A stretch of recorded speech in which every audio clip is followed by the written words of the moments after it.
En 1804, Haïti devient la première république noire indépendante après une révolution victorieuse.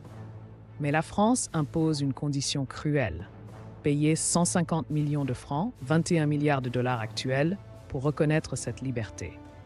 Ce dette d'indépendance plonge le jeune État dans un piège économique dès sa naissance, transformant la victoire en fardeau financier insoutenable.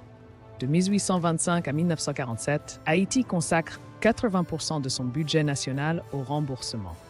Les banques françaises imposent des taux d'intérêt exorbitants, 24%, portant la dette totale à 900 milliards de dollars. Les écoles et routes ne sont pas construites, tandis que l'argent s'écoule vers Paris. En 1900, le pays dépense 5 fois plus pour la dette que pour l'éducation de ses enfants. En 1915, les États-Unis envahissent Haïti sous prétexte de stabilisation financière. Ils prennent le contrôle des douanes pour garantir le remboursement à la France.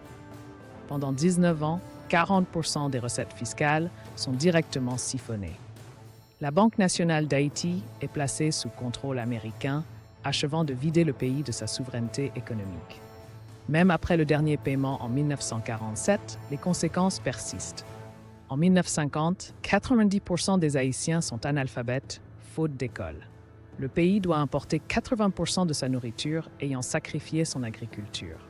Les dictateurs comme Duvalier s'appuient sur les puissances étrangères, perpétuant le cycle de dépendance. En 2000, la dette extérieure représente encore 1,3 milliard de dollars.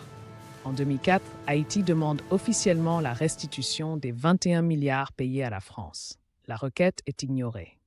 Aujourd'hui, avec un PIB par habitant de 800 $, 1/10 du niveau dominicain, le pays reste prisonnier de ce passé. Les experts estiment que si cet argent avait été investi, le PIB haïtien serait 5 fois plus élevé. La dette d'indépendance reste la blessure ouverte du colonialisme financier.